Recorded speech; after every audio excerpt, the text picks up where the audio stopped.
It's AK Baby Do, the light bringer. As always, False Grace Podcast. It's your boy Frick, shredding major waves of light this evening. Hit that shit, St. John.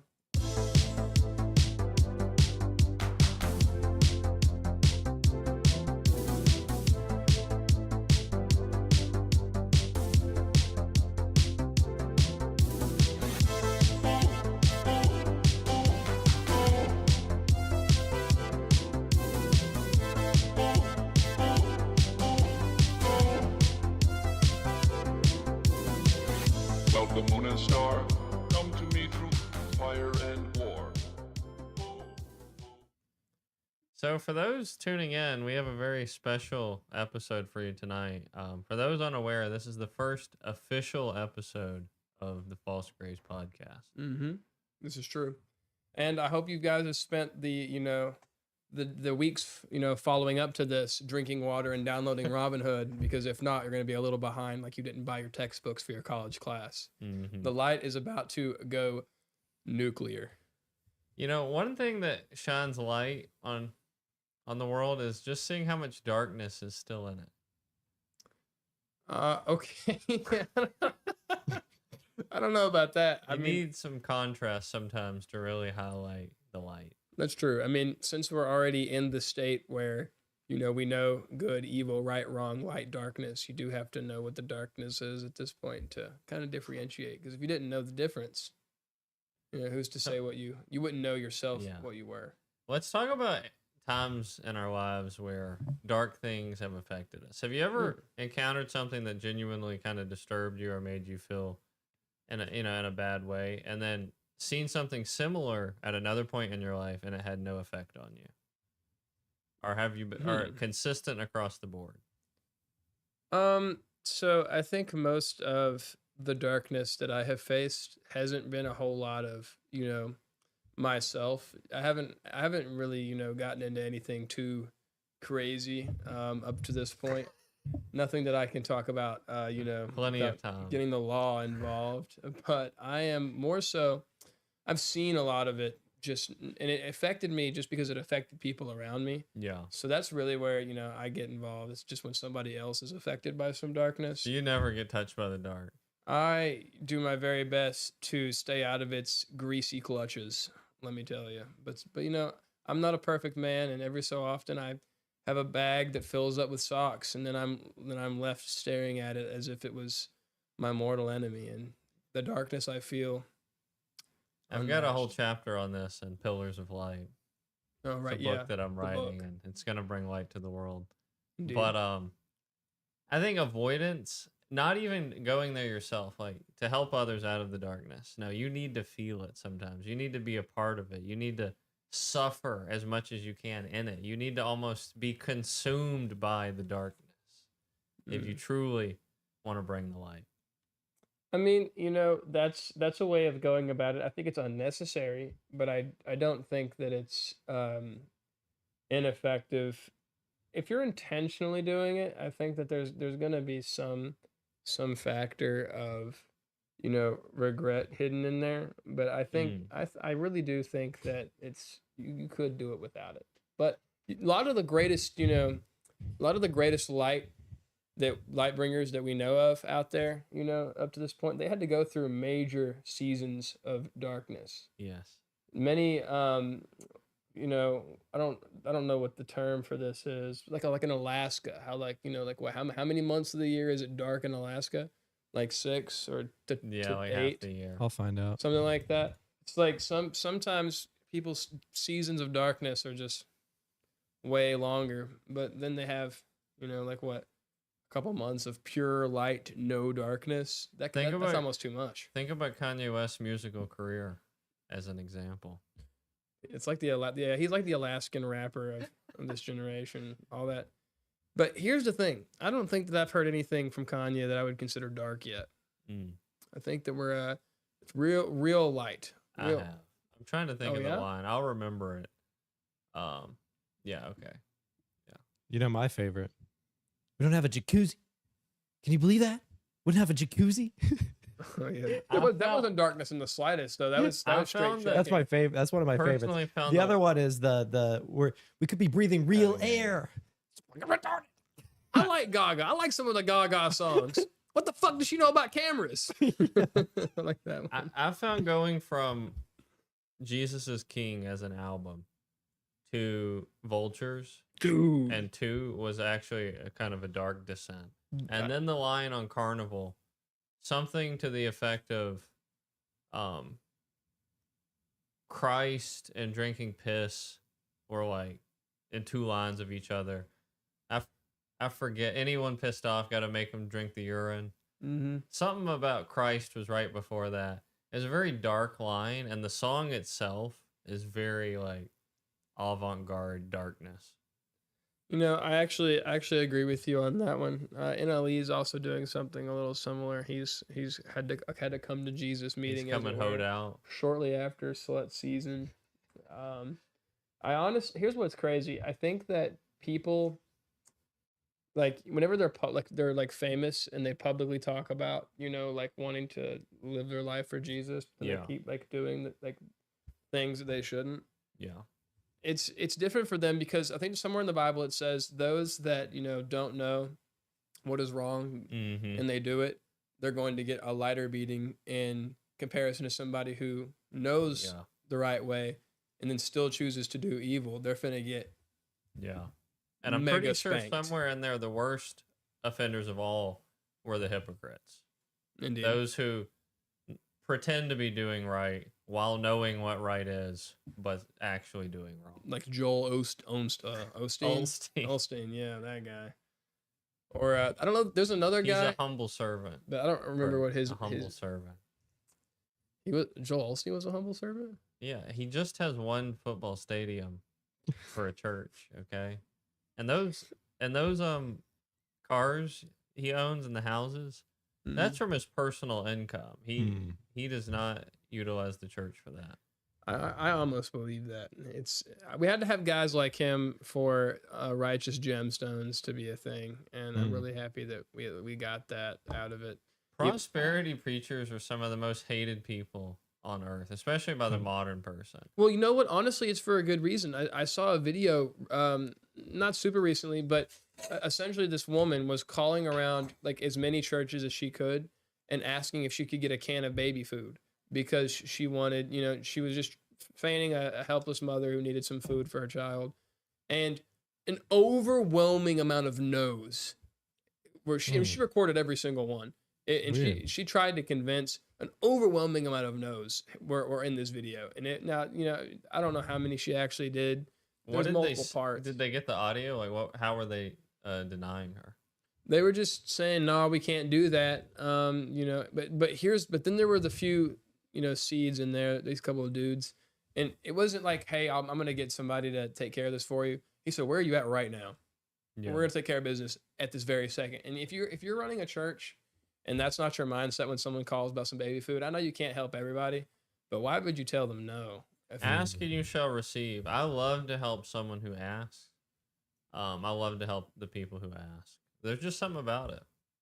For one, they're telling me what they want. That helps.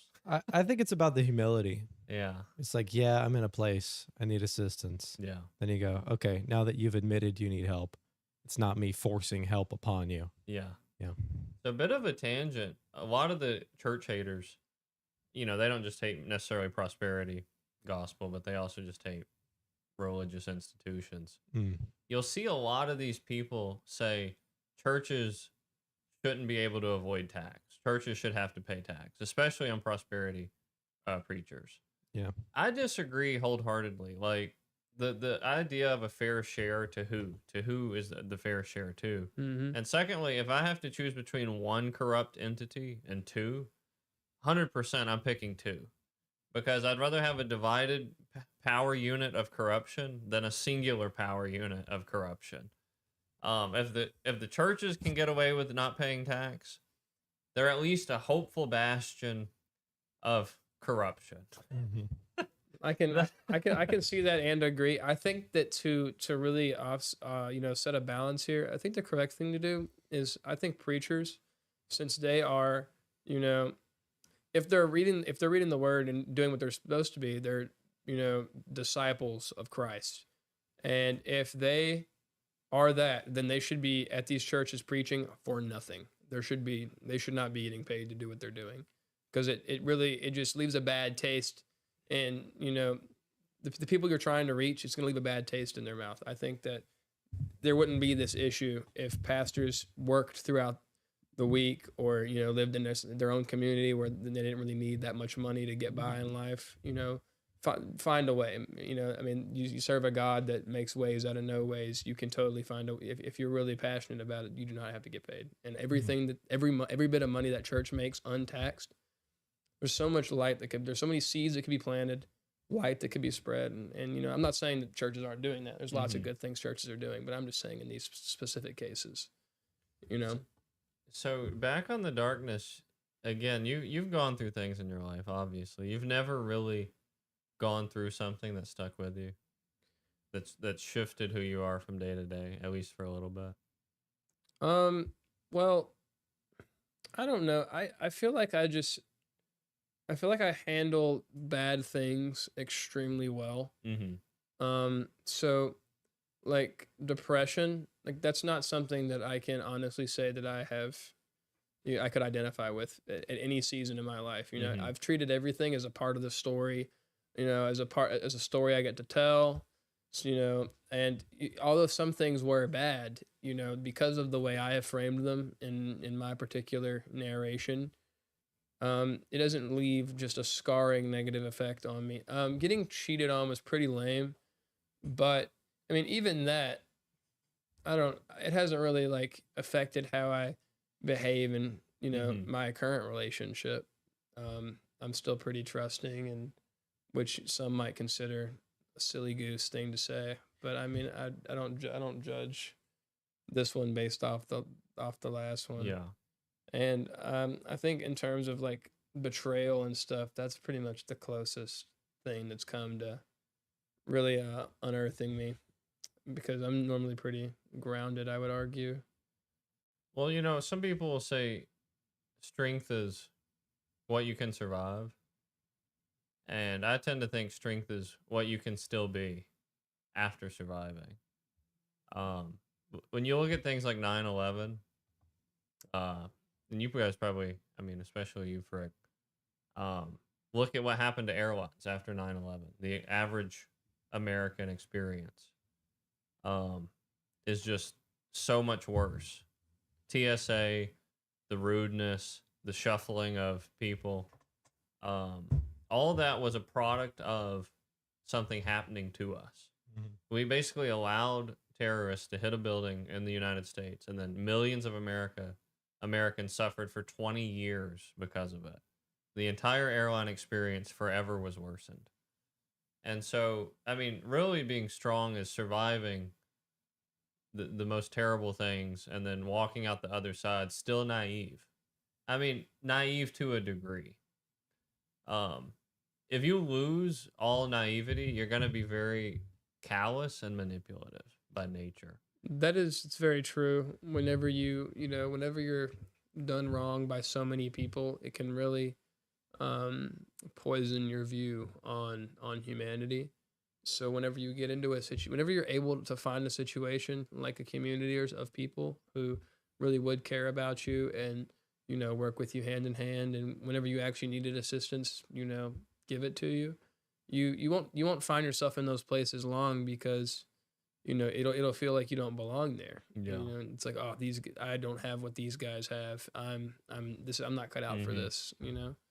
And I really hate that. A little bit of breaking news. You might be at home right now wondering, where the hell's the Furman? Where we've gathered around the fire, and we don't smell any fumes of 100 proof. What's going on around here? And I'm here to tell you that the Furman is in the hospital. He is in the hospital bed. Yes. Prayers appreciated. It's not a joke. He's really in the hospital. We just got the photos. Yeah, the proof. There is that one extremely hairy nipple and a scar or something. I really don't understand. For now, though, he appears to be at least okay. Yeah. Like he seems to be doing all right. But After Quick this, recovery. we're gonna go for see his him after the appreciation. podcast ends because that's what good homies do. We're gonna go bring him a Diet Dr Pepper, not a sponsor, and we're gonna bring him you know, We should go see him. That would be a That'd be nice really thing to nice. do. I was being Yeah. serious. Yeah, I want to do it. Plus Uh, the On the all Diet on all Dr. counts, Peppers. though, I'll today buy one. I'll also buy us both one. I'm in. today is the Furman's birthday. Yeah. Oh, bro, I could honestly be convinced to cut it short and like by 15 minutes. I don't really know where he's Yeah, at we though. cut it a little early. St. John, Mhm. have Grok text him and ask him where he is. I'll ask Grog to do it right away. Sweet. Yeah. So yeah, that's the life we live here on the show. You live by the pod, you die by the pod. That's so true. Honestly, I've already planned. It's in my will that if I were to perish, since I really don't care about getting buried and a bunch of money being spent on my casket and some bullshit, we're gonna burn me, and we're gonna embed my ashes into one of these guitars, and I will be within the studio for forever. The spirit of the studio. Absolutely. I mean, the very first moment I walked in this room, I was immediately engulfed in light, and like, bro, I'm trying not to tear up right now. I'm being so serious. This room, bro, the potential for the streaming of light across the nation. Oh, bro, it's got me right now, man. I haven't been this happy in so long. You know, it's like it's been baseline, and then I found this avenue, and we're gonna really run. It's gonna run its course, and in the end of it, ass and titties beneath us. That's actually really touching, Frick. Thank you. Yeah. So Because I built I built the studio with my friends, so it's really nice. Makes me want to drink a Capri Sun. the producer, Praise man, God. he produced the studio. Like not Wow. only the content, but the studio not itself. not all by myself. I had help. Yeah, but your hands. Yeah.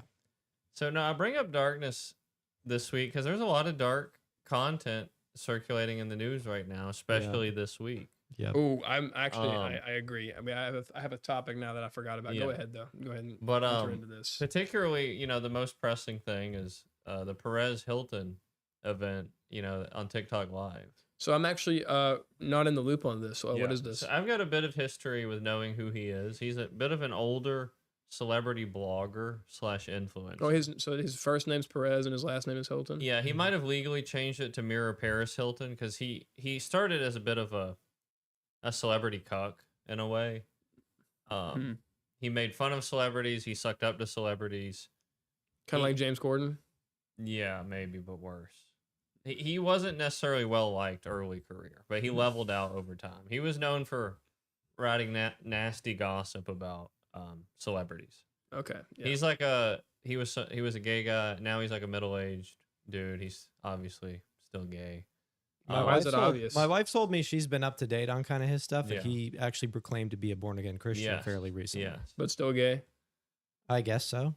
I'm not sure. Well, Obviously gay. So that means he's flamboyant as well. I'm picking that well, up. he does have kids. I don't think they're biologically his, but he does have kids, and maybe they are. Yeah, I don't know all the deets. Interesting. But for a leftist, he's pretty central, in my opinion. I've watched his content for a long time.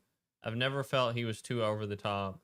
Kind of a semi-sane voice on the left, as crazy as that might sound. I never took issue with his content, and for whatever reason, he's always on my Instagram feed. So I've seen a lot of his content for years, and recently he went live on TikTok and started slicing himself with a knife to the point he was nothing but blood. Like his entire body was covered in blood. Did he start at the head or like was he like rubbing it on himself? I've only seen portions of it where he was already mostly bloody. I didn't watch the clips just Yeah. because like I heard about it and I was like, I'm not looking for this. I've only seen some of the clips and they are quite nasty. My first thought, of course, is it's Hollywood. He's not like any major celebrity, but is this staged? Is this a staged event? And people are still asking that question, despite the fact police showed up, despite the fact he went to the hospital. I even still wonder. But the real thing that stands out to me going, there's no way they staged this, was his dick was out. So he's like fully nude with blood all over him with a knife actively, like he even at one point like hits his neck in the video. And the live is just continuing. And, it's not getting shut down. Yeah. I don't know how long it ran for, but it ran for obviously way too long. And I can't make out, he's like really mumbling in it. He's like trying to say things. It's hard to make out what he's saying. But it's a very disturbing video. And the fact that it's probably real and not staged. Yeah. I think it's just, it shows where we're at in America. To me, we're just getting crazier. These things are happening more often. I've seen people kill themselves on live streams over crypto coins. It's just like, it's getting more and more. You see this more and more often. Yeah. I don't want to sound insensitive or anything, but I don't necessarily know that this is a sign that it's getting crazier, because I think it's been this crazy the whole time. I just think now that there's so many people with access to lives and to to social media, we just see way more of it than we did at one point. Probably. I mean, this is really sad. Whatever drove that guy to do that, I mean, that's no bueno. That was not the answer. Hate that happened. And especially if he was forced to do that way, because I mean, like, that could have been something. So he's alive. Yeah. Oh, he's lived. He lived. Yeah. He's at the hospital. Oh man. Yeah. Wow. So part of when I say I think good. things are getting crazier is coupled with the lack of sensitivity we have to these issues. I know St. John was wanting to talk about how there were people who were on the live stream, not with him, but who were what do they call it? Like bridged, like joined. Yeah. Joined the live or whatever. They Yeah, have their there's a own name cameras. for it, and I don't know the exact name, but they were on there as he was doing it. Yeah. And they did nothing. They say anything, or they just sitting there? They're like, watching? "Oh man, what are you doing? What's going on? Oh, you need to get out of Florida. Stop drinking the tap water." Yeah, like it was complete. One guy pulled out his phone, and you would think to yourself, "Oh, maybe he's about to call the authorities." Yeah. No, he just starts filming the screen. Yeah. And Yeah. that level of insensitivity, of just nihilism, of darkness, I really think that is more prevalent, and it's terrible. Like, it's just genuinely terrible. What would you have said had you been bridged into that TikTok live? I mean, would you have been firm and loud to convince him to stop? I mean, or would you? I mean, like, what can you do? Well, they asked him. They're like, "Perez, what are you doing? What are you doing, man? What you doing?" Why are they asking And him he said, questions? "What does it look like? I'm committing suicide." That's what he said. Okay, yeah, but like, And nobody thought, they were literally sipping their iced teas, being like, "Oh, well, stop doing that." It was so casual and it was so eerie. So wait, he exclaimed that he was committing suicide. Yes. Yeah. But he wasn't. But he was just slicing himself up and not hitting any major. He was arteries. bleeding. So not to get too graphic on the details. From what I could tell, the blade he was using wasn't excessively sharp. He had already done plenty of cutting from what I could see. Maybe it dulled the knife some, but it was more performative, even if it wasn't staged, than I would say anything, because the dude literally found a way to be 100% covered in blood. Like, you can't really do that and have, if your only goal is to kill yourself, you're not gonna consciously end up completely coated in blood. Well, that, and also, like, if your real plan is to just dip out of life, why would you just feel a bunch of pain first? Yeah. Might as well just and a couple of good slices that could take care of business. I feel like there's probably, I would, if I had to wager, I'd say one of two things, and one is it's performative just of himself. I don't know what drove him to do that, but that's possible. Or B, The Illuminati. they make a lot of people do a lot of crazy things. Like, for example, Anne Hathaway. I've been thinking about this recently. those ass and titties. Bro, that's not what I've been thinking about. No, Anne Hathaway. I grew up watching her in certain movies, and I've seen the Epstein files that have her name in it, and it is kind of crazy how what it basically talks about. There's a movie that her and Jake Gyllenhaal were in, and there was a party to celebrate this movie that was being hosted by Valentino, and Epstein sent this email, and it said, "Party by Valentino." Only young girls, and and Anne Hathaway and Jake Gyllenhaal were gonna be in the building, and it was just like, yo, that sounds like a whole lot of weird stuff, especially considering now that Anne has decided to be what cisgendered something or another. I don't know. She's got some strange self proclamations that she's made as of late. I don't know why that went so wacky for her, but I used to think she was pretty cool in terms of acting. Cumulatively, I think America is just literally going nuts day by day, little by little. We are losing the sanity. We're losing any sense of purpose, any sense of value. And I think it's just one big buildup of events. Like for me, the worst thing I had ever seen, or that stuck with me the longest, was that Ukrainian girl on the subway getting stabbed in the neck. Oh yeah, that was bad. Yeah, because less the crime itself, which was absolutely brutal, but more the response of the other people on the subway. And I just cannot be convinced that I would have done nothing. I mean, I've been in many push come to shove situations and acted, and I would even look for the opportunity to help someone who's having a violent crime committed on them. Like I would look to help them and seek it out. Like if I saw some woman get beat up in a parking lot, I would walk over there to stop it. It's just so second nature to me. And people, they're fully pacified now. They've been convinced that the best course of action is to stay out of the way and mind their own business. Well, there's no more of an indictment of the American culture than that, in my opinion, because you can sum it up to maybe they're scared they're going to get sued. Like, well, what if I help her and then she sues me? Or what if I get killed by the dude? Yeah, I was about to say that seems more likely as the guys are the guys. But yeah, that's where you have to just like not have the fear of the consequences. But dude, of making if the right one call. person comes to the help, you can watch videos and you'll see when there is an event where somebody actually does help, the group shows up when one person commits to helping. And so like if one guy on that subway had ran over to try and stop that, or to at least save her or get that guy, others would have more than likely been inspired. I thought he only stabbed her once. Is that wrong? It was like a few. Yeah, it was a few. Yeah. Very sad. And we got to fix it. The culture is too passive. So true. And even like I was just talking about this, the Epstein files, we've literally just glossed over that. It feels like, it's like, now we're all thinking about how Fortnite and the AI fruit videos have begun to combine, and now we're having a holy grandchild of fun there. But it's like it feels like nothing's being done about that. And we're all kind of like the spectators and the victims at the same time. Like, the Hunger Games where the elites sit in their frilly, weird costumes while people compete for resources and die. It's like we kind of get to play both sides in real life.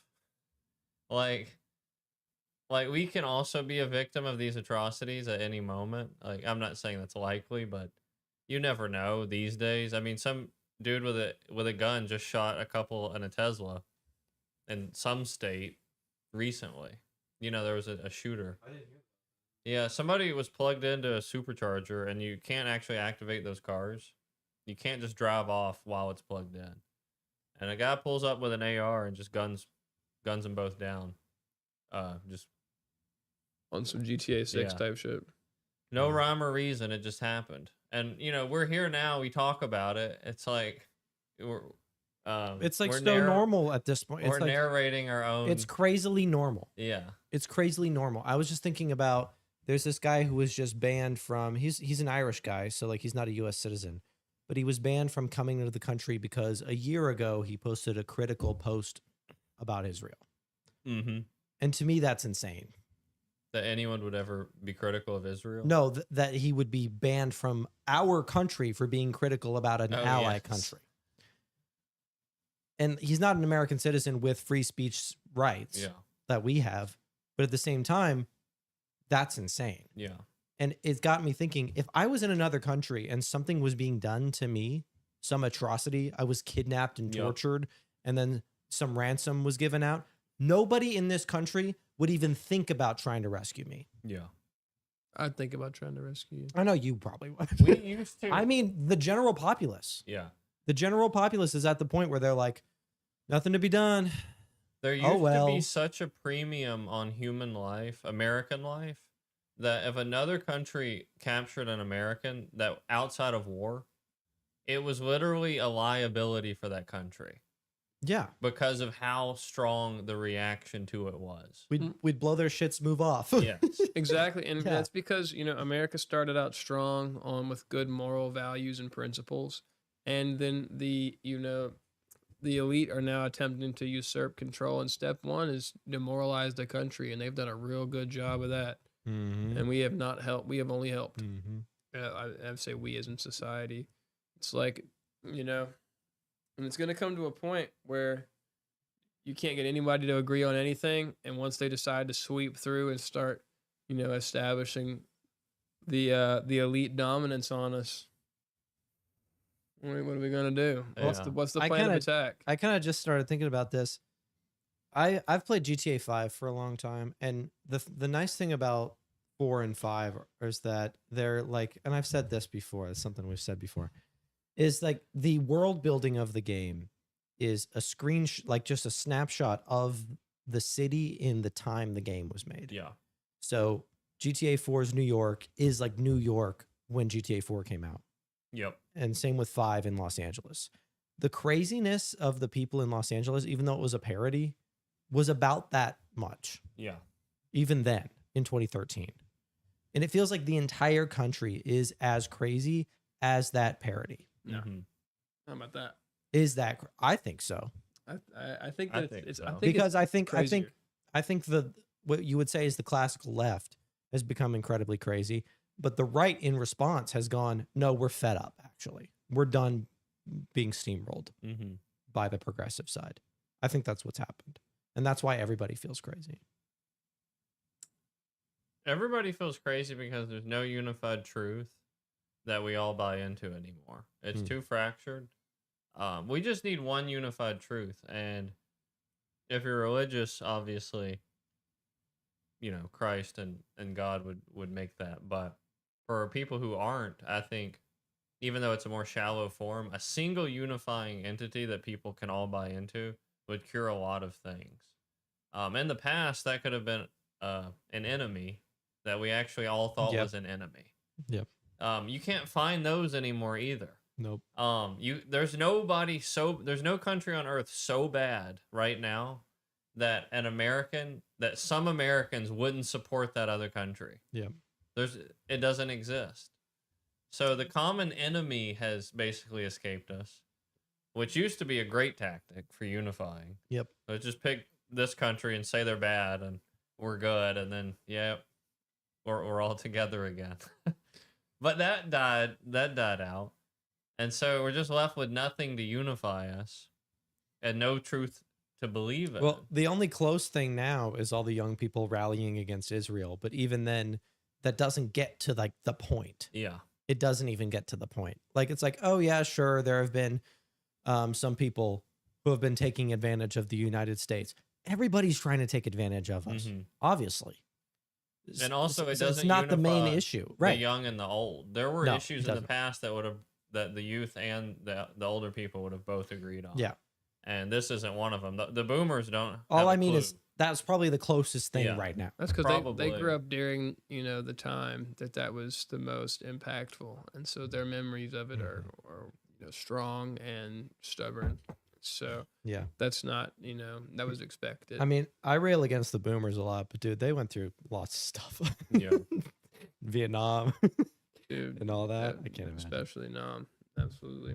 And now we have, like you said, we don't have a common enemy, and I doubt that happens at any point in time. And to even attack the elites, it's like, especially whenever the country is founded on Christ, and that's not nobody wants to follow Christ and then begin gunning down their enemies, because that's not what it prescribes. But man, oh man, do the elites need a big old spanking. It's time to bend them over the knees of the people. It's time. That's actually what we need. That's a good slogan.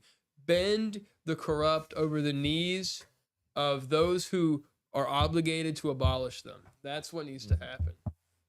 Over the knees of the righteous. Indeed. Mm. That's that on it. And here's the thing. We can solve every problem right there. And we can move forward and, reestablish what America's all about.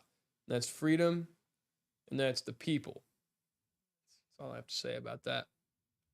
Was this Capri Sun offered to me to drink or just to like showboat? Yeah, dog. Drink it.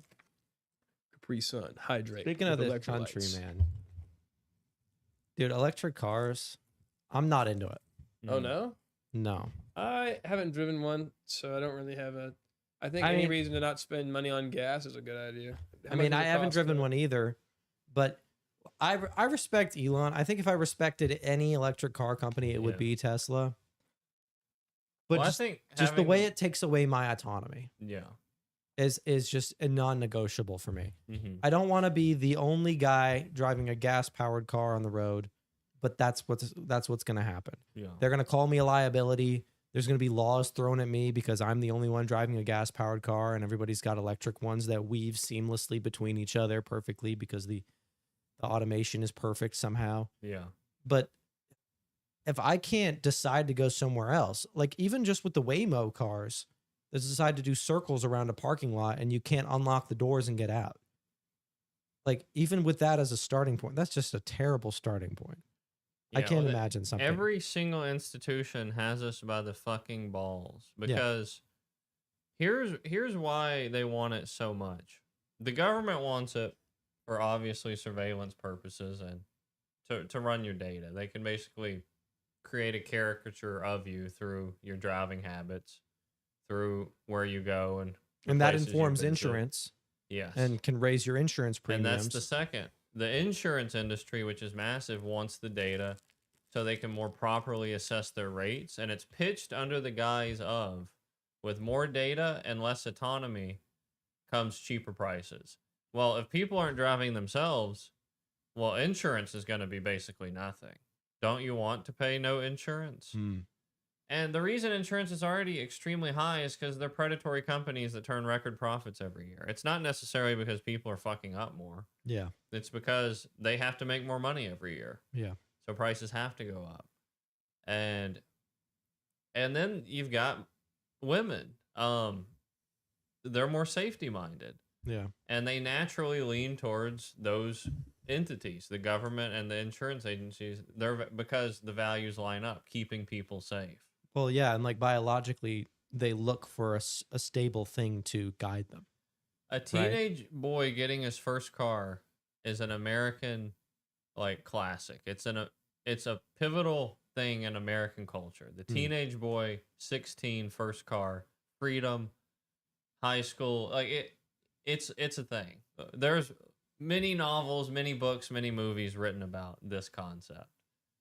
The mom, I'm not saying necessarily all moms, but a mom presented with the choice.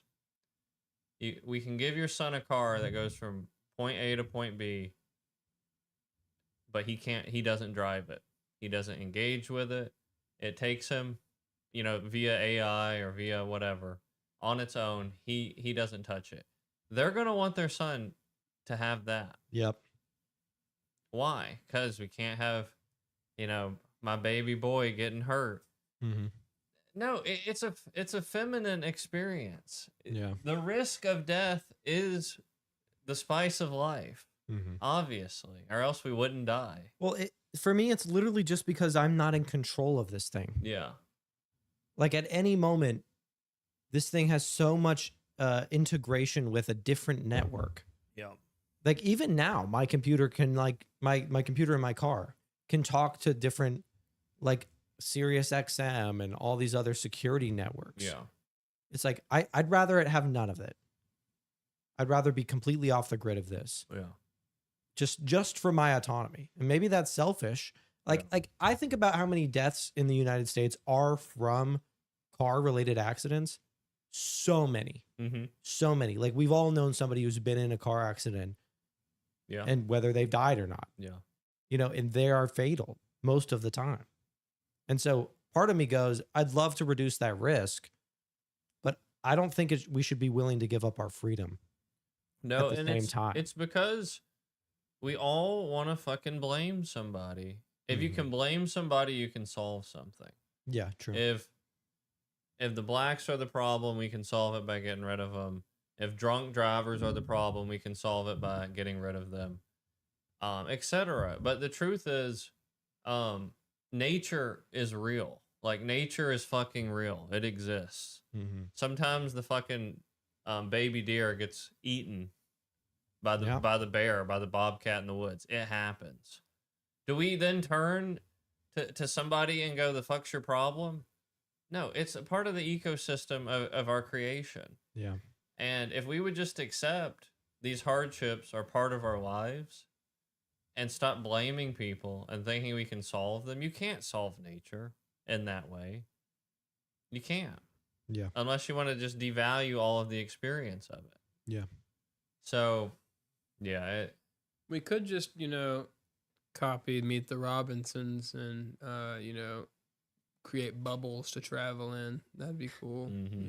That sounds pretty safe. And either see the world from That'd the be cool, sky. but don't they like pop on anything? Wasn't that like part of the movie? They like pop and then you like then you gotta like really specifically channel the air currents to move the bubbles around. Yeah. We're getting into the potatoes of the casserole here, and I think we're getting too deep. No, I'm not even for like flying cars. Like I think flying cars. No one's for flying. I think flying cars would be cool, but I do think with the autonomy that everyone would have, like me, it would be far more dangerous than current, because every crash would be fatal. Yeah. Literally every crash would be fatal with flying cars. For the first time in history, we're setting up a true ecosystem of technology that would allow the controlling body to have absolute surveillance and autonomy. That's the problem. Over someone else. And there really, once it's created, who's going to tear it down? Yeah. Who's going to tear down this institution rather than just want to take it up themselves? Yeah. It won't exist. So, I mean, I don't know. Nothing can solve this problem other than it sounds so fucking corny. Extreme masculinity. That's the only thing that can solve it. What is your definition of extreme masculinity? Being willing to die alone in a ditch, unloved, unwanted, and uncared for. I think that's the only way we can fix things like this on a mass scale. I was thinking about that concept today, because I was thinking about like how political change comes about, and it's by, those men or women who are able to give up their lives to make change by integrating themselves into the current political system in order to change it from the inside out. That's the only way it works currently. And I'm just like, I cannot physically do that currently. Yeah. Not that I wouldn't want to. Like if I was single, I might try and do that. But I physically can't. Yeah. Because currently I have too much responsibility to give up everything, to die alone in a ditch. Yeah. Unloved and unwanted. Even though my heart goes, yeah, I could do that. Yeah. Currently, I can't. Well, I think in the past, I mean, you can tell me if I'm wrong here, but there are certain men who are called to live a life of such a purpose that a family has to be set to the side or not had. Like, when you think of priests, there, monkhood. There's certain a lot of religious... I feel like most priests or monks they start out that way. Yeah. Or there was some family dissolution, like a divorce, sadly. But well, my thought is, okay, just think about this. Okay. I'm not that big of a conspiracy theorist, but if you have a family and you exist in the public eye with power, it is not out of the cards or off the table in my mind that a more powerful entity could literally have your entire family's lives threatened to where you can't do anything. Yeah. Trump's been a billionaire most of his adult life with power and autonomy to do what he wanted to do when he wanted to do it. It would not surprise me if Israel said, if you don't do this, one day Barron's going to come up missing. You'll never hear from him again. A story will come out in the news about what happened. We will skin him alive, film it, and force you to watch it. That type of brutality, I think, exists in the world. I think it's out there, And I think if you're in the public space with power, to think that some of our figures aren't under that kind of pressure is naive. Yeah. And so a calling to young men who don't have families, who are inspired to change the world, to go out and take the risk, I think is more prevalent now than it ever was. Mm-hmm. Because when you have a family, you don't want to get involved with this kind of thing. That's like my dilemma. Is because we were talking about the inability to act. People being unable to act. I want to act. But if I'm in a grocery store with my family and say there's a mass shooter, you have a different priority. I would love to go take care of that. Yep. But I have to square my family away first. Exactly. Get them safe. But the time it takes for me to save my family first, who knows how many people just died from that. Exactly. And so that's the thing about the young men who feel purposeless is you have so much more freedom to do these things. Yeah. You have the autonomy. Right. Yeah, maybe all those young men who don't want to have kids anymore can set a higher ambition in mind and actually try and fix this shit. Yeah. Make the entire world your family by doing like it sounds corny. Make the entire world your family. Yeah. Protect literally everyone you see. Yeah. So it's we progress through time and space. Yeah, for sure. It is quite a time to be alive. Yeah. What are you thinking, Frick? It is one of the times of all time to be alive. That is true. I don't know that having a family could necessarily stop one from pursuing this level of change. But you definitely would have to be willing to, in the case of getting close to the top, your people will be in danger. So right. Well, our point is if you start gaining traction, if you have motion, it's like in all the superhero stories, right, where they find out your secret identity. You're like, I don't care if you know my secret identity, right? But then they know your family's. Exactly. It's like when Spider-Man's Aunt May gets found out. Yeah. Right. And the villains come attack her. Yeah. Mm-hmm. That's more impactful than if they just attacked him. True. But the thing that sets that apart from us is that, if your foundation and your faith is on the rock of Christ, then you don't have to hide your flame, and you can be as loud and proud about it as you want to be, as long as you are promoting what's right and setting that example. If you don't have to be afraid of that kind of evil befalling you. Now, that doesn't mean it won't happen, but really, I mean, you could totally just lock in the prayer life, and I think you'd be straight for real. That's my realistic take on that, and I know people have that opinion.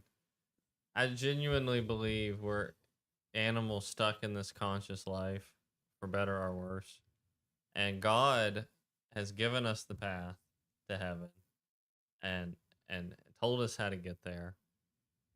And if you were to take that option and suffer and die because of it, it would be mostly irrelevant in the grand scheme of things and to God himself.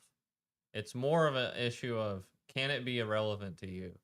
Because if you're going out making that sacrifice fully, expecting to potentially die, potentially even to bring harm to your family because of just how true the things are you need to say, and then nothing but bad things befall you, that might seem like a tragedy to us. But, you store up your treasures in heaven, right? So the funny part is you may go, God's going to have your back.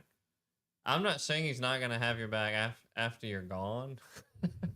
But I think part of the sacrifice that is asked and Jesus represented us to commit to involves potentially dying. That is true.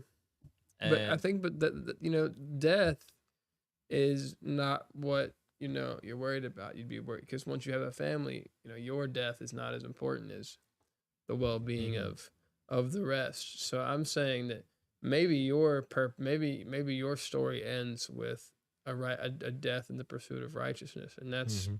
admirable, honorable, and things surely will work out for the family. But we have to be willing to say, if I had to choose right now between being the hero in the store and not being a part of my grandchildren's lives and the rest of my children's lives and my wife's life, I'm willing to give that up to do what's right in this moment. I'd do it. Yeah. Well, you don't have kids yet, so Yeah.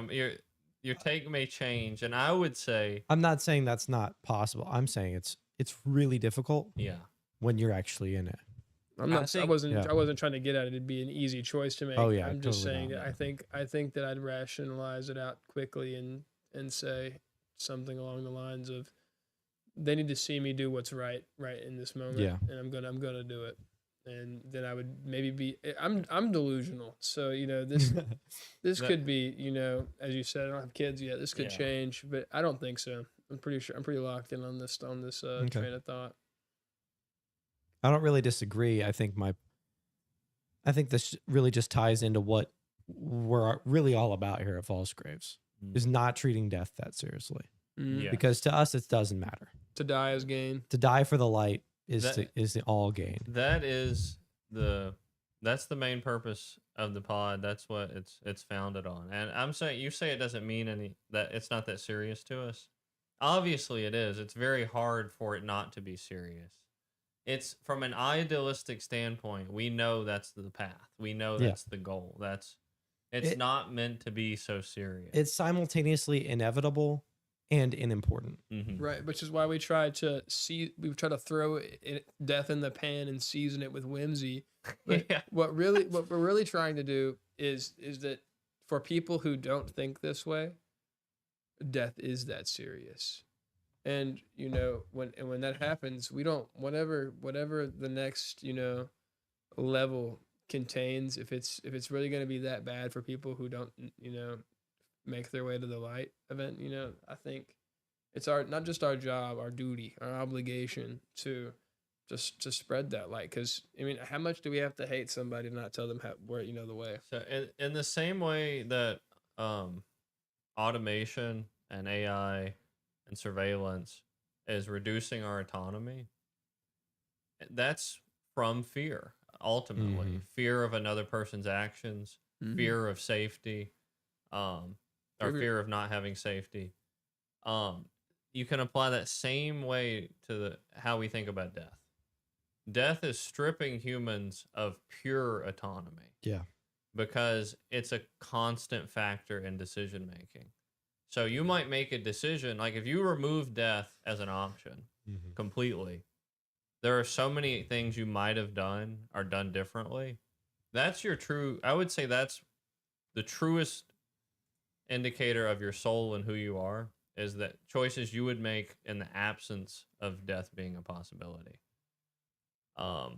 But we live, of course, bound by death and a culture that's consumed by it. But you want to minimize it. Yeah. I agree with you on that one. Where the culture is definitely afraid.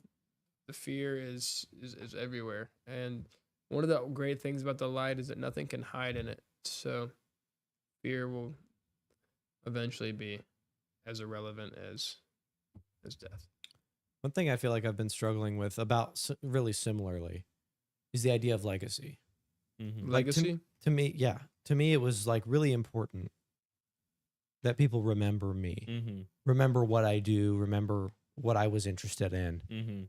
But then I think about like the respect I have for my ancestors, like my grandfather. Mhm. You know, You have none. no, I have great respect Okay. for my grandfather, even though I know he was kind of an a-hole to some Yeah. people. I still love and respect him. Mhm. But is that as important as doing the right thing? Even if nobody understands you for it. Yeah, it can't be. Unfortunately, it can't be. That's the ego. That's Yeah. the pride. And those, it's not like necessarily sinful to, ponder what weight your name will carry. Mhm. They say I've heard this said by Macklemore. Great time to use that reference. They say you die twice. Once when they bury you in the grave, and the second time is the last time that somebody says your name. Yep. Well, yeah. Yeah, I mean, I'm all in for planting sequoias, planting things that last till after I'm gone.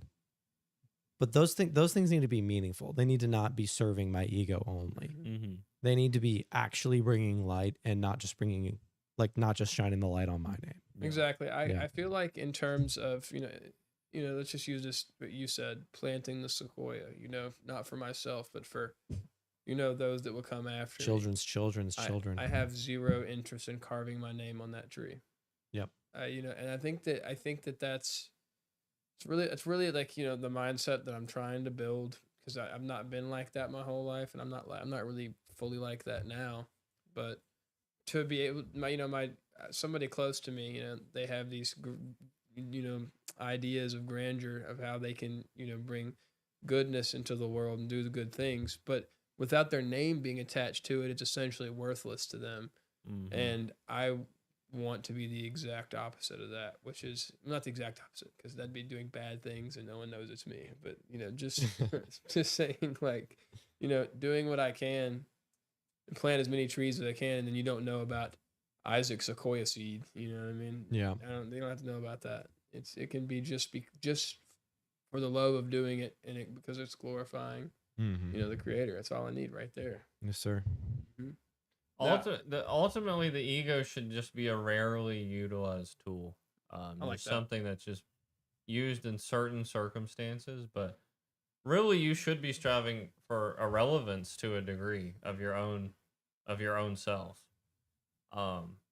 That's the only way I see that you could be dispersible enough to really be at peace, like to really understand what it would be like, what heaven might be like, the dispersion of self. Absolutely. Very hard, very hard. Yeah. It's definitely, we're sitting here talking about it like it's like making a peanut butter and jelly sandwich. It's not simple. It's not just a couple of steps. To murder your ego Yeah. and your pride. I mean, that's just even if you knew the steps and you did the steps, you'd still fumble somewhere. Well, one of the cool things about killing your ego is right after you do it, you get to brag about killing your own ego. It's awesome. that guy, it's like the same energy of Moses writing the second book of the Bible and saying Moses was the most humble guy to ever lived. It's like, dude. It's like, I don't really know what you guys are going through. I killed my ego a few years back. Dude, what's more dangerous than the egoless ego, bro?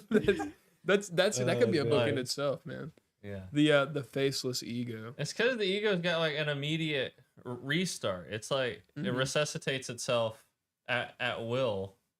I mean, there's no way to like really kill it forever permanently. That's true. So you gotta but you can change the foundation from which it sprouts. Mm-hmm. So you really, if you go through one ego death and you ensure to the best of your ability that it's on the right foundation, you're gonna make mistakes, but you're gonna be in a much better place. Because just because your ego is reborn doesn't mean that it's cut from the same cloth as the previous ego. And that's what our brains are super.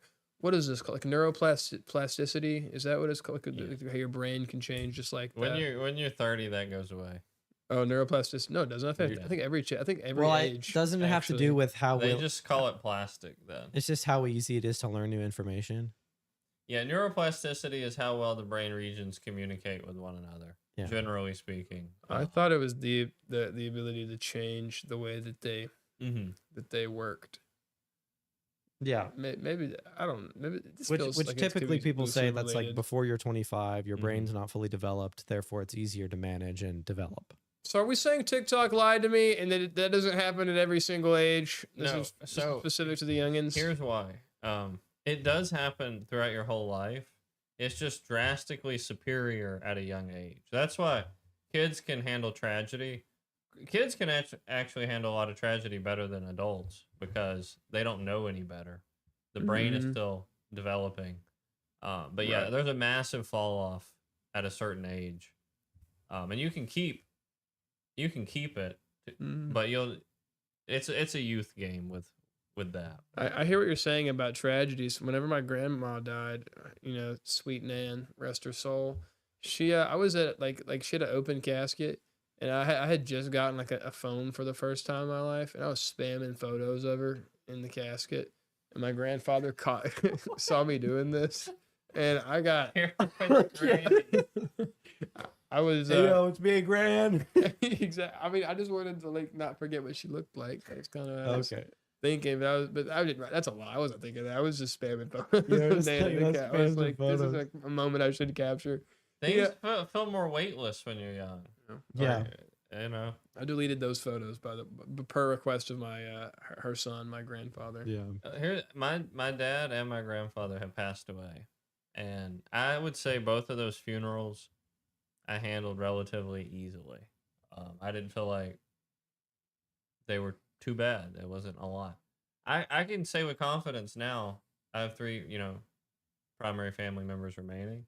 I know when one of them passes, it's gonna literally throw me for a brick. Like it's really Yeah. gonna hit. That's what I was about to say. Same And thing. I think it's because I'm older, to be honest, more than anything. I think it's because stuff doesn't roll off like it used to. No. It sticks. Mhm. And that's why you need the neuroplasticity. Yeah. Well, especially whenever if it's somebody that you were close with, and you have Yeah. lots of memories of, grieving, you go through way more memories, and especially if they were like more prevalent in your life, there's changes that you have to Yeah. adjust to.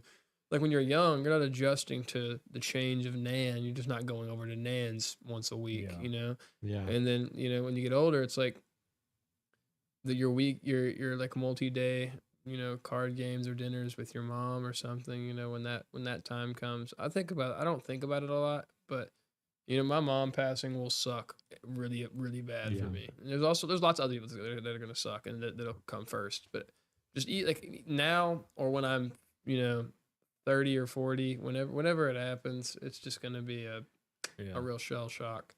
Well, for me, like even the amount of time spent with them is only part of the factor. Like my grandpa and my dad, for instance, I spent more time in my life with them even now than I've probably ever spent with my aunt. So she's not as big of a figure as my dad or my grandpa. But I know when she goes at this point in my life, it will hit me harder. I can't really say why. I just know it will hit me harder. Because the way I respond to those things stay with me more than they used to. Are you more of a silent and reserved griever?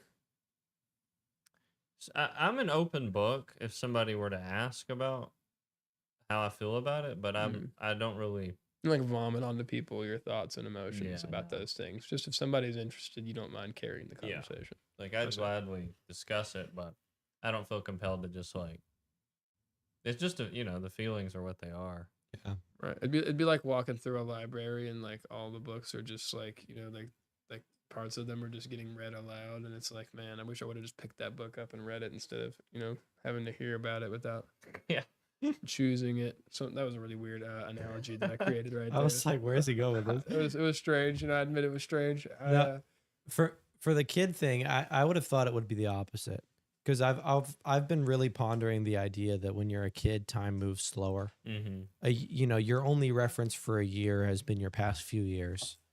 So when you're 5 years old, that's a fifth of your life. Mm-hmm. So My experience has been tragedies that happened to me in childhood were much easier to overcome. And I think if I had to guess outside of just the biology, it's because there's so much more to look forward to. Death in the face of a life that has many events, many things. You've never driven a car, you've never had sex, you've never gotten married, you've Yeah. never gotten a job. You haven't seen how deep the ocean can go. Right. You haven't seen the expanse. And so to know that's still in front of you, death is a lot more easier, I'd say, to be around, or tragedy just to experience. Yeah. Because there's always more to do. There's more to discover. When you've hit a plateau post functional adulthood, Yeah. it's like, well, shit. This guy was doing what I was doing Can all come just for crashing 30 down. more years. It really sounds cliche, but that was how the Charlie Kirk assassination affected me. Yeah. Because I was like, this guy's essentially believing what I believe, except he's out talking about it. Yeah. And then something tragic happens to him, Yeah. and he's only a bit older than me. Yeah. That's how it went for me. I was like, oh, wow. That This- would hit me hard too. That this could be me. Who was it? We were talking about how tragedy affects you differently when you're older because you have the reference of all of the things you can experience in life. Mm-hmm. And so that's why, like, I didn't know Charlie Kirk, obviously, Mm. but that affected me more than pretty much anything had, because I was developed. I was to the point where Well, yeah, I was about to say, I mean, the reason that hits so hard is because of what it signals, which is that somebody who just simply wants to talk about what they think about life and how things should work, just simply, letting out the contents of his echo chamber, and he was murdered for it. Mm-hmm. In a land where one of the biggest things we yap about is free speech. Yeah. Free, and if you don't consider life being worth anything, it's not really a cost if it's worthless. So yeah, I think that that's why that hits so hard. One of the things I wanted to ask you guys about, since it kind of came up, and we can probably end after this. I don't know how much longer you guys want to go, but one of the things you guys brought up naturally was ego death, and those two words have been going around in my head recently. Mm-hmm. Just like what it means. Like, what does it mean to you guys? Ego death. I think it means, so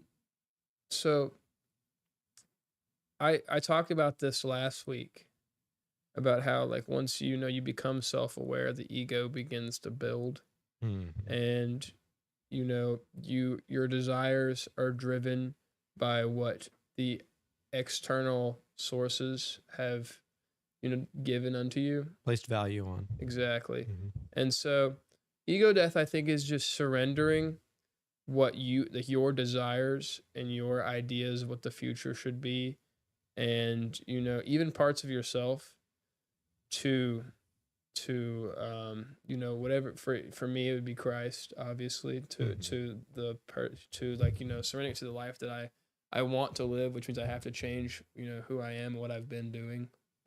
I think that it comes from being able to surrender that and taking up a selflessness that you can't have when your ego is, what you feed. Whenever that's where it all comes back to that. I think I didn't word that at the end the way I'm really thinking about it, but the selflessness and the surrendering. I think those are the two biggest words I think of whenever I would pair that with it. Yeah, as far as ego goes, I was kind of born with a big one, and I kept it most of my life. I've had points though where it was almost non-existent, if not completely gone, when I've gone through some things, and so I've gotten to experience what it's like to basically have lost the ego, and I think unless you're committed to another purpose, you're going to be basically putty. Like, you're not going to be anything. You're just going to be mush of a person.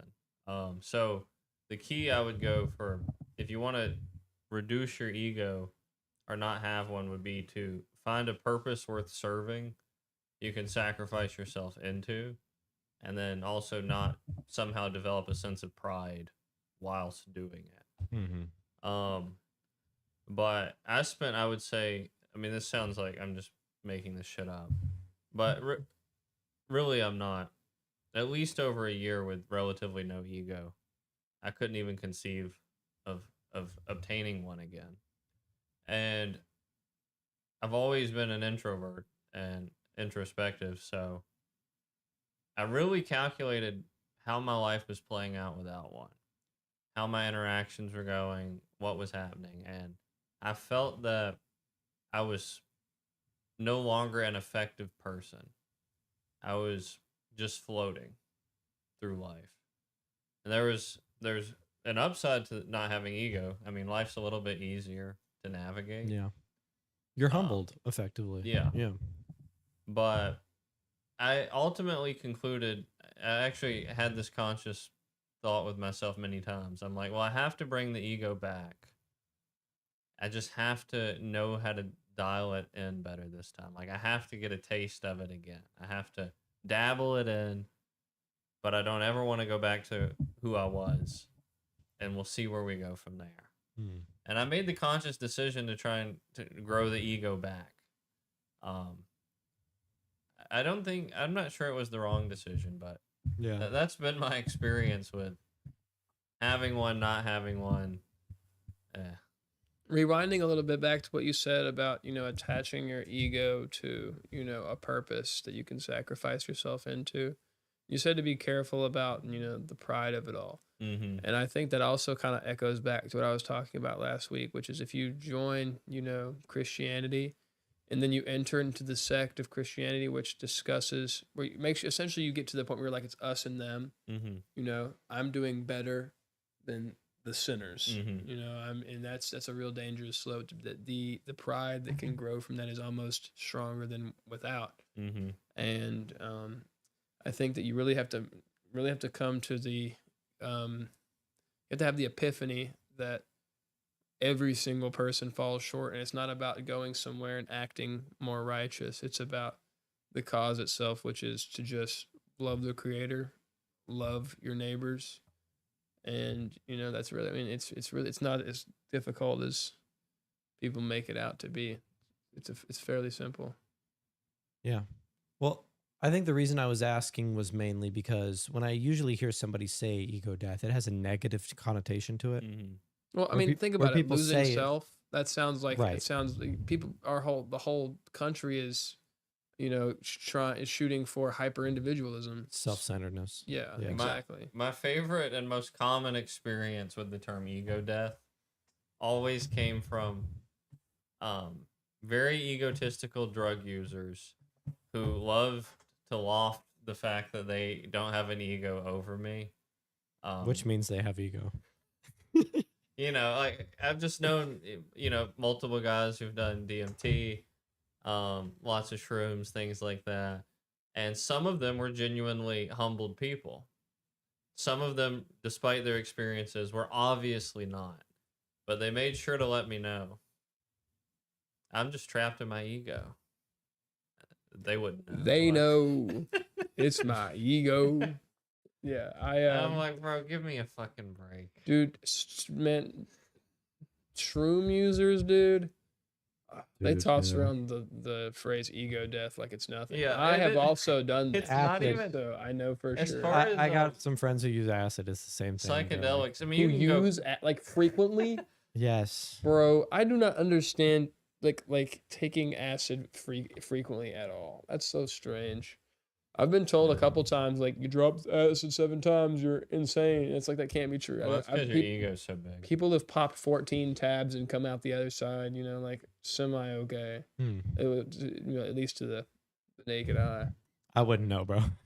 I didn't say I wouldn't know either. I wouldn't know. I'm not Ego involved death. in that. I'm gonna admit something right now out loud. My grandma could see this, so this is a real confession. Does your grandma watch the show? No, but if she ever decides to check it out, she will learn something that will drop her jaw. Let me tell you, I have taken a tab of acid. Oh no! Oh, he's a part of the occult. I No, mean, definitely. Yeah, I have taken just one little tabaroo, and I'm not clinically insane. I did experience ego death, so no, I don't have that. No, actually, So this is a really funny story. So while I was on it, I put some headphones in, and I was listening to Roxanne by The Police. Rocks. And directly after this was Mr. Blue Sky. As I'm listening to Mr. Blue Sky, which is one of my favorite things ever after that, like that moment was just, I haven't had a moment that strong in a long time. I was in the middle of it. I had noise canceling headphones in. I was just in a chair in space. And then this kid with Down syndrome, his name was, we called him Bubba, okay? He wanted the chair I was sitting in. So while I'm sitting there, eyes closed, in my own, harmony, he grabs me by the shirt, picks me up, and throws me onto the couch directly next to where this chair was. I stand up quickly. My eyes, it feels like a spider, like not a Spider-Man movie. Just like a villain in a movie. Eyes turn red, fists clenched. Like just some real anger came over me, and I don't really feel that super often. It was just a real I might put hands on this kid. This was while on Shroom? No, on the tab. Yeah. Yeah, it was just a really intense feeling of anger.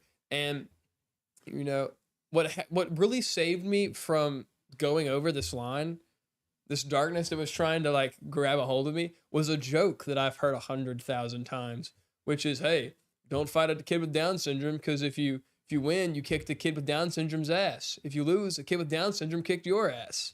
It's a lose-lose situation. So I just left the room.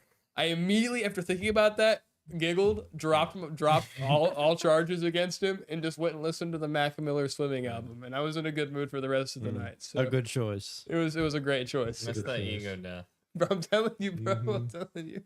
Yeah. Every time I hear ego death, I'll think about that. I'm Not beating up a kid with Down syndrome, listening to Mac Miller instead. I made the right choice. I feel like the world's filled with people who left a pile of broken homes and families and burning bodies in their wake, and they take shrooms once and they're like, I'm at peace with the world. Dude, I honestly felt so harmonious my first time. I was like, I think some of my actual words were, dude, I'm aware of my teeth.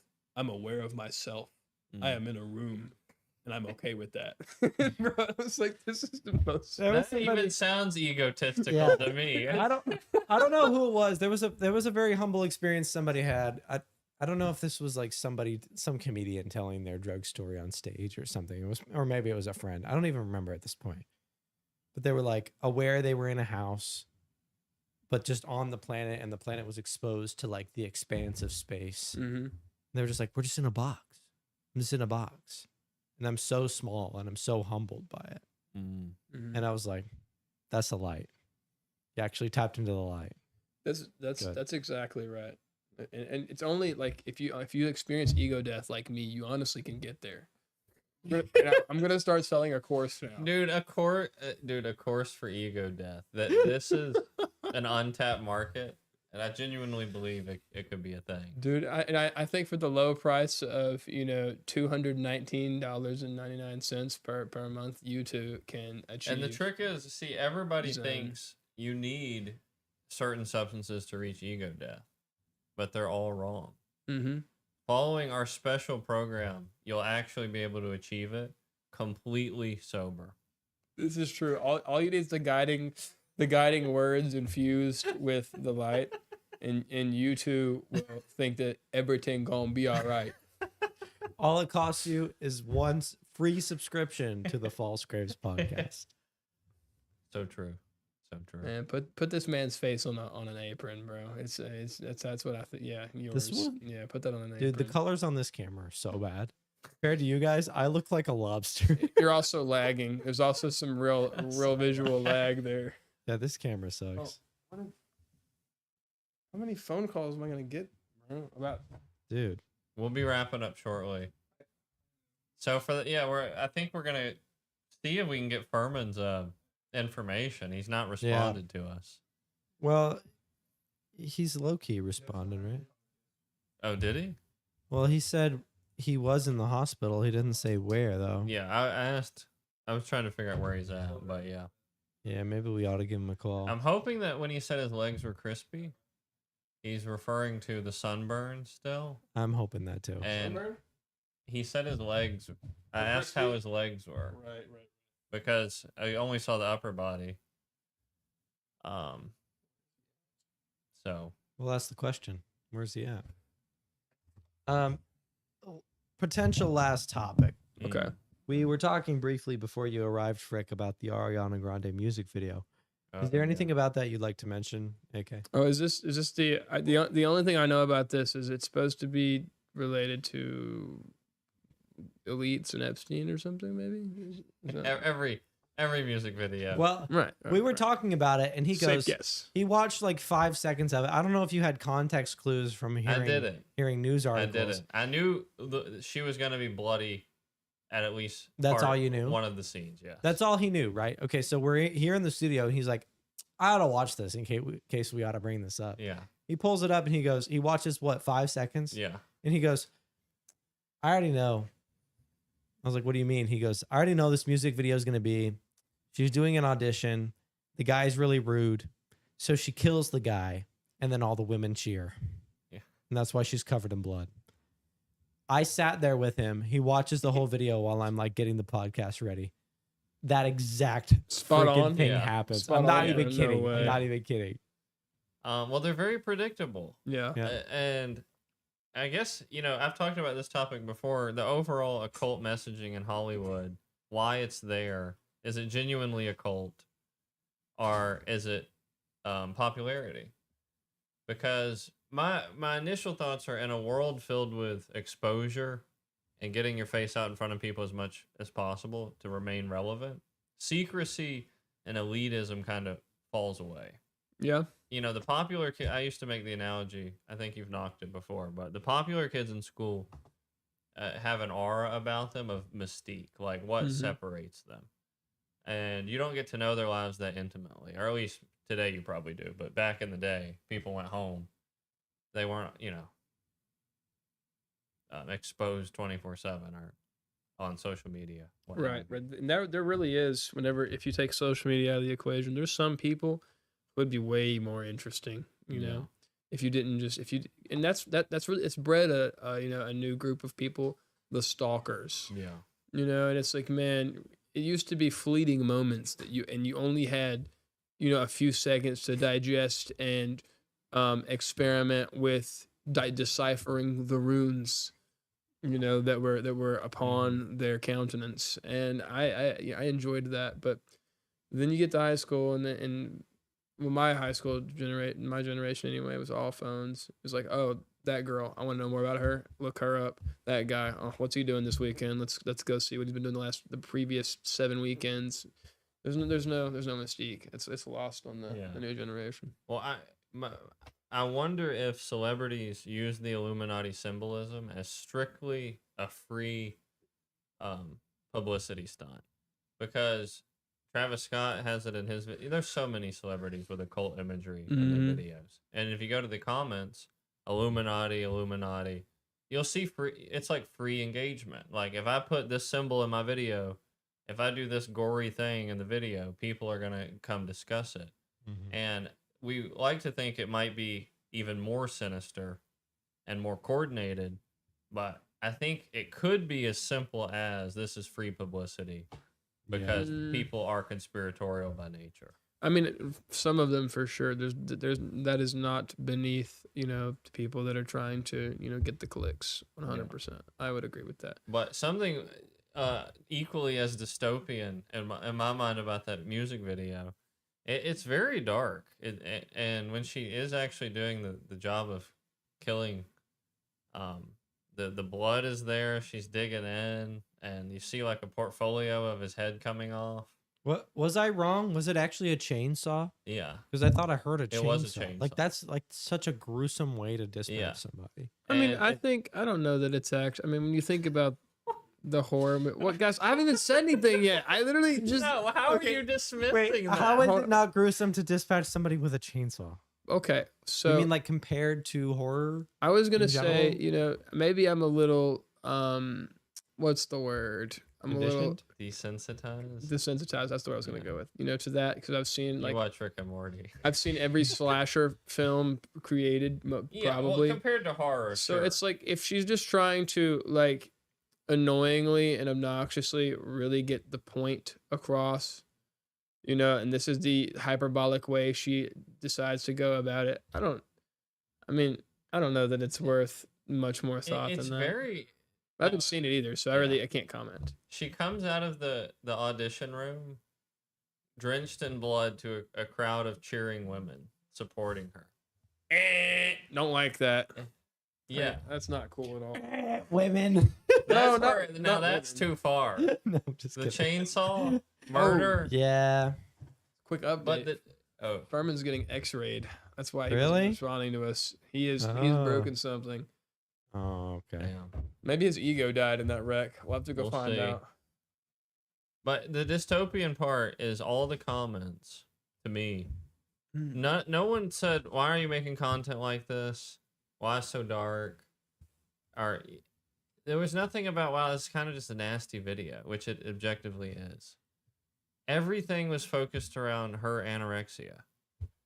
Every comment, either like, "Wow, this is an anorexic bitch," or "Get help, Ariana, we love you."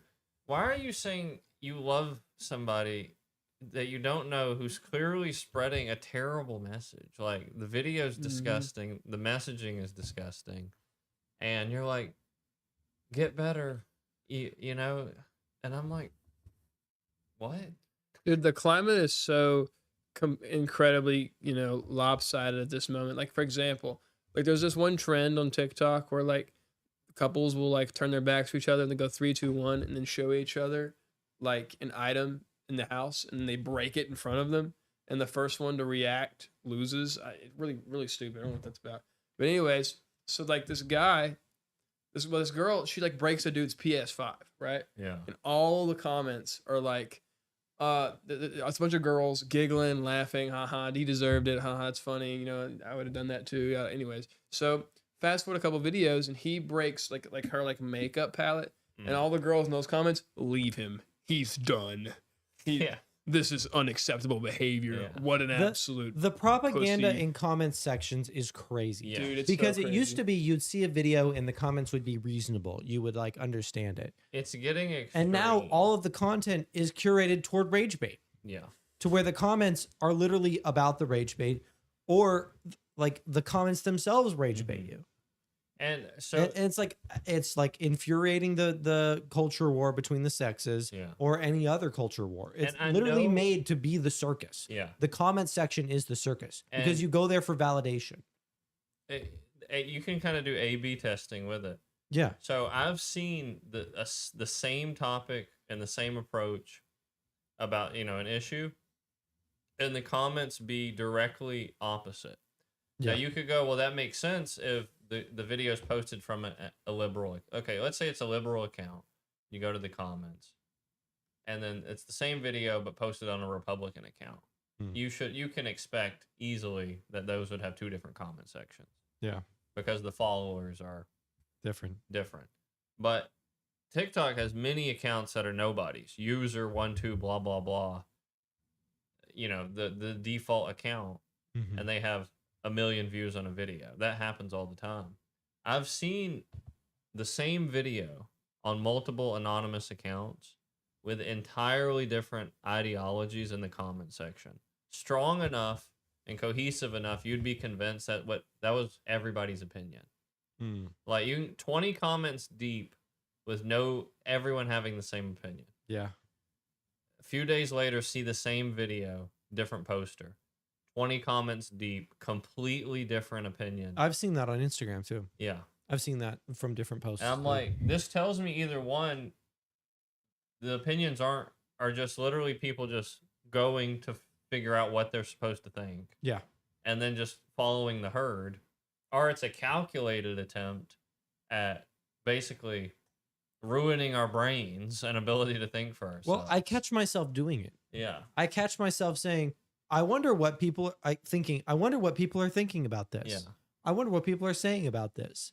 Because I kind of have an opinion, Yeah. but I wonder what the herd is saying. Yeah. Well, no, I don't look Well, at it. I don't think it's wrong to look Right. at them at all. Yeah, I was gonna say Well- I don't see it as like viewing the herds. It's more like if I was like It is the if herd. I was sitting, well, maybe, but I'm looking at it more from if I was sitting at a lunch table of people and I just wanted to talk to them and get their perspectives on something. I look at it as maybe somebody said something really, really funny about this that I didn't think of in this moment, Okay. and then I'll check the comments. Holy shit, they said something funny. Mm-hmm. That was funny. I mean, like I don't think that's. I anything get wrong that, with it at but all. I think at some when it's like a really rage baity controversial thing, you're like, I really hope these comments have the same opinion as me. No, I go into the I want comments to feel and say validated when egregious people things. post like I think of a GIF that would be really funny to post, Yeah. and then I scroll down 5 times and somebody's posted it, Yeah. Yeah, I've done that. and then I before. like that because I'm Yeah. like, yeah, I would have Oh, posted. it. I never like a comment. I'll never You don't do like it. comments? Nope. Because that's what you draw. I take I'm it drawing a a step line. further. I never like a video. There you go. Wish that could be me, dude. I instinctively like so many In fact, things. My wife gets on to me. She goes, "You gotta stop just liking stuff because people can see your likes." I'm like, "Yeah, that's true. Damn." I honestly, dude, it's like taking a step even further, and every single video it shows you, not interested. Not interested. interested. What would happen if you did that like consistently for a week? What would your For You page even look like? Oh, we got a comment from Mr. Mogsalot himself. Oh He man, says, "Any word on the Furman?" yeah, he just got his. Arkansas. He He just is in an Arkansas hospital currently. what? Um, That's cap. it's not cap. That's what he said. It'd be nice to know the city. Yeah, he said he was getting X-rayed. He shared some pictures with us of him in a hospital bed, and he said he was in a car wreck. How far away is the closest point in Arkansas? It's just past Memphis, Oh, okay. Okay, so it's like driving to the Bass Pro Shop and then over Maybe there. we're not. Maybe we're seeing them this weekend. Yeah, probably not I tonight. can't, bro. I gotta work this week. Oh, yeah. Yeah. Well, How did he have time to get all the way to Arkansas? What? I'm confused. I don't know. And he didn't. There was no communication. From here in Antarctica all the way there. Dude, he went On the way past the ice wall, way Yeah. further than he was supposed to. So go. much further than he was supposed to go, man. Wow. Well, that's the answer, Mr. Mogsalot. I don't know if That's the that answer. He's alive. He's well. define well. Well, yeah, he's awake and alive. He's in our prayers. That's well, if you ask me. That's for sure. What you look at, you manifest. Hmm. That's not always true. So What? if that's the lesson I want to leave for tonight, what you look at, you manifest. The first real episode of False Graves, and that's the tagline. The reason ass and titties are so prevalent is because men looked at them too much. Mm. The reason I just watched the Ariana Grande bloody video is because I've seen it too much. I mean, shit, Mm-hmm.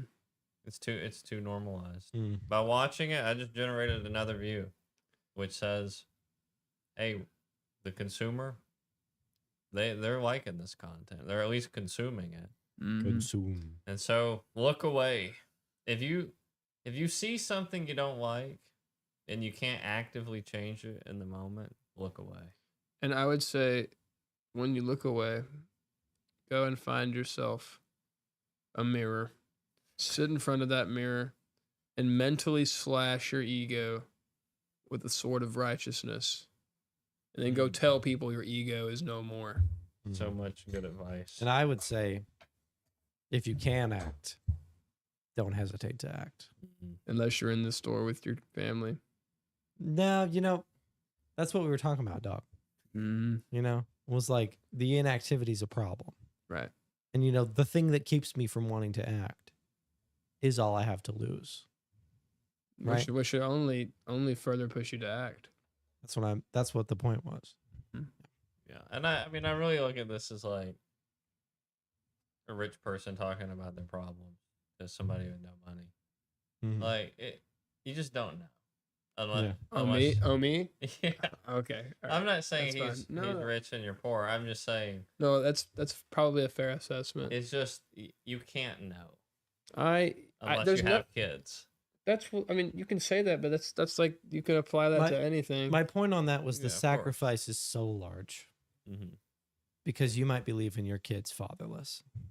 Yeah, and then they might stray away from your beliefs, Surely not. Surely and they might even resent you. Like your kids might literally curse your damn name for leaving them and doing some dumb shit and getting yourself killed. No, you know how many girls grow up to hate their dead father? Yeah. Mhm.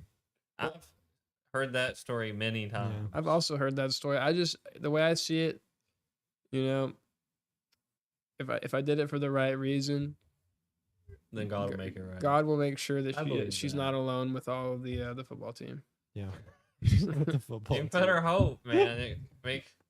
I want her to be like, I don't. It's not about my name actually, but like, in terms of how it affects her life, I want her to say, clearly, death wasn't enough to deter my father from what was right. So, I shall do the same. Here's what you do. You got to prep it, right? So, in the event you make a sacrificial death, you go ahead and write a quick PowerPoint presentation that will be passed on to her after death, saying, because of this, you can't become a thought, and you also need to look to God, as I did when I made the sacrifice for you.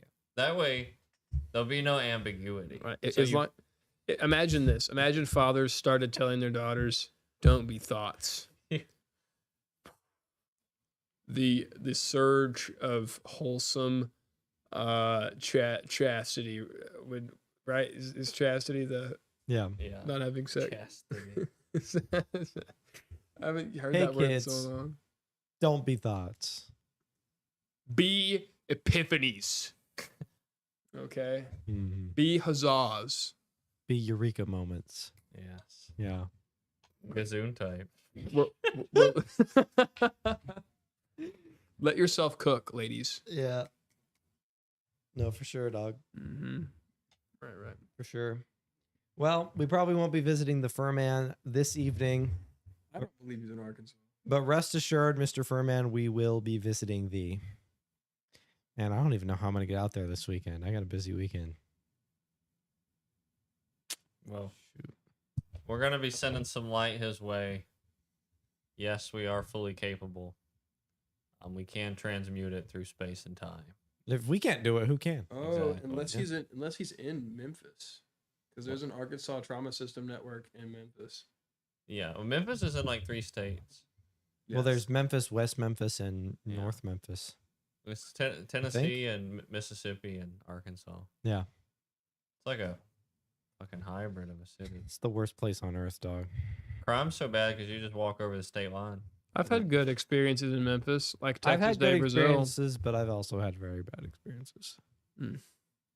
Memphis is not a great place out of all the places. I don't know a better, cleaner, and more sophisticated city than Memphis. You go out on Bill Street in the thick Mhm.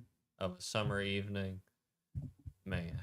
Hell yeah, bro! Only rivaled in excellence by Delhi. New Delhi. Yeah, New Delhi. And the rivers, the sacred rivers, the holy rivers. All right, boys. Yeah. So for your homework for the next week is to go inside your mind and catch your ego in a mason jar. And Lock it on up. exactly. Yeah. Go ahead. I'm gonna give a little homework too. Just kind of, off the top. I think this is one of the best things anybody can do for themselves, especially if you're grown. I want you to spend 2 hours in a room with no content, with nothing. Just 2 hours, you and a wall. Just your mind. Not in a bed, not sleeping. Just try it out.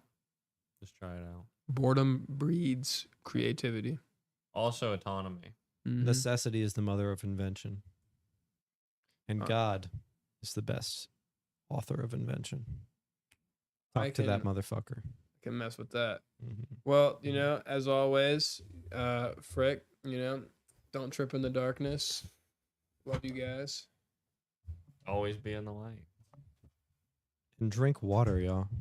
And download Robinhood.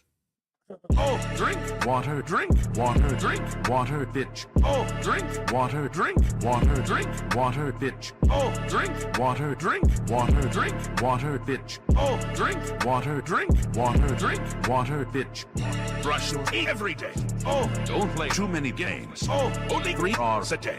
Oh, respect your parents. Okay. Oh, love your mom, love your dad. Always say please and thank you. Oh, you can say words like fucking shit without coming to your house.